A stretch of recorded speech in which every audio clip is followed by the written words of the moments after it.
오늘 오전에 속보가 전해졌습니다. 내란 특검이 오늘 오전 한덕수 전 국무총리 자택에 대한 압수수색에 나선 겁니다. 지난 2일 특검에 출석해서 장시간 동안 조사를 받았었죠. 그 뒤에 22일 만에 이루어지는 강제 수사입니다. 자, 의혹의 정점인 윤석열 전 대통령을 구속 기소한 만큼 이제 그 다음 수순으로 불법 계엄 선포에 가담을 했던 인물들을 하나씩 찾아내는데 수사력을 집중하는 것으로 보입니다.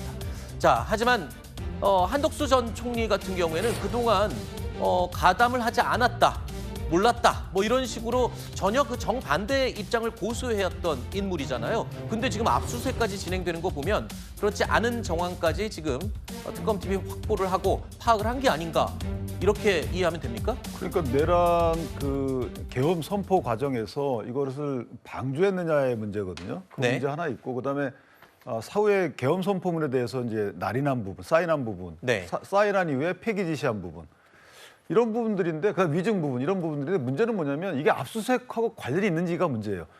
자, 내란 방조 동조 의혹 이 부분은 기존에 한덕수 총리가 국회 등 나와서 했던 부분하고 실제 CCTV를 보니까 그 부분하고 다르다는 거거든요. 그건 이미 증거가 확보가 됐어요. 거기에 대한 판단만 남은 것이고, 본인의 진술 들어보면 되는 것이고, 그다음에 그 당시에 참석했던 분들의 진술을 들어보면 되는 거예요. 위증 문제는 마찬가지로 그 회의록 보면 그냥 나오는 거고. 자, 이런 부분인데 이게 압수수색을 통해서 어떤 증거를 확보할 필요가 있는지, 저는 그래서 저 압수수색은 굉장히 형식적이다라는 생각이 드는 거예요. 뭐 피의자 참고인에 대해서도 압수수색을 하고, 불필요한 혐의에 대해서도 압수수색을 하고, 압수수색의 의미는 저희가 배운 거에 따르면 증거를 찾아내는 것인데, 증거를 이미 완비가 됐는데 왜 압수수색을 하지? 이런 부분은 제가 의아했어요. 물론 법원에서 발부한 영장에 의한 압수수색이니까 그 압수수색 자체에 대한 적법성에 대해서는 저희 이의를 다투지 않지만 필요성에 대해서는 문제가 있다. 왜냐하면 이미 객관적인 물증, 특히 CCTV 등을 통해서 다 확보가 돼 있고 관련자들에 대해서 거의 소환이 다 돼 있단 말이죠. 그러면 네. 기소의 여부만 결정하면 돼요. 저 부분이 맞는지, 한덕수 총리가 아니라고 하는 부분이 이 진술이 신빙성이 있는지에 대한 판단 이후에 재판 가서 다퉈보자라고 하면 기소할 것이고, 네. 그럴 필요가 없다면 기소하지 않으면 될 것이고. 근데 이게 너무 뒤늦은 압수를 했다는 거죠. 아하. 그래서 조금 저는 의아하다 이런 생각을 합니다. 특검팀은요, 최근 한덕수 전 총리를 위증 혐의 피의자로 입건한 것으로도 알려졌죠.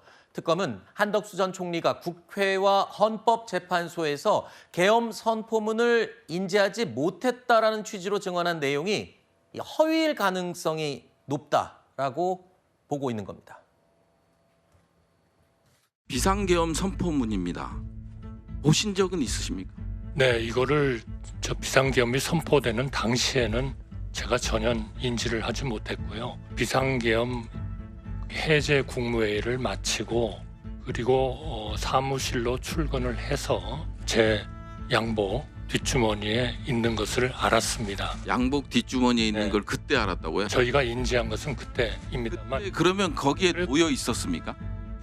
양복 뒷주머니에 있었으니까 집어서 뒷주머니에 넣으신 거 아니에요?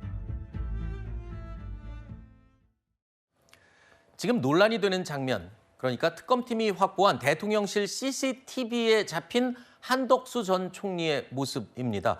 자, 한덕수 전 총리가 국무회의 장소에 놓여져 있던 계엄 선포문 문건 등을 챙겨서 나오는 모습이 담긴 것으로 지금 알려지고 있는데요.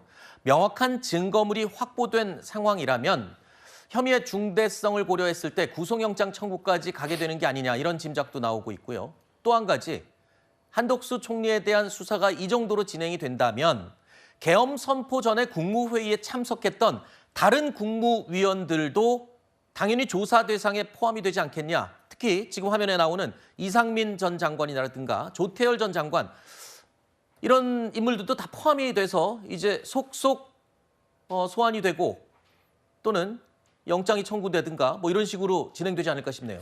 네, 맞습니다. 특히 이상민 행안부 전 장관 같은 경우에는 언론사 단전단수 지시를 했다라는 의혹이 있고, 여기에 대해서 사실은 뭐 이상민 전 장관도 석연치 않은 이야기를 했습니다. 뭐 멀리서 봤더니 단전단수가 적혀 있었다, 이런 이야기를 했지만 지금 나오고 있는 주요 관계자들의 진술은 이상민 전 장관으로부터 그런 단전단수 지시를 받은 사실이 있다라는 진술이 확보됐다라는 내용이 언론을 통해 알려지고 있는 상황이기 때문에 이상민 전 장관도 멀찍이서 여기서 봤더니 그런 내용이 적혀 있었다라는 얼토당토 않은 얘기를 한 사람이거든요. 그런 점에서 저는 아마 이 국무위원들을 상대로 더 추가적인 조사가 이루어진다면 직접적으로 겨냥될 가능성이 가장 높은 사람이라고 생각합니다. 그렇군요. 단순히 소환 조사를 넘어서서 이제는 영장이라든가 아니면 핵심 이 동조자로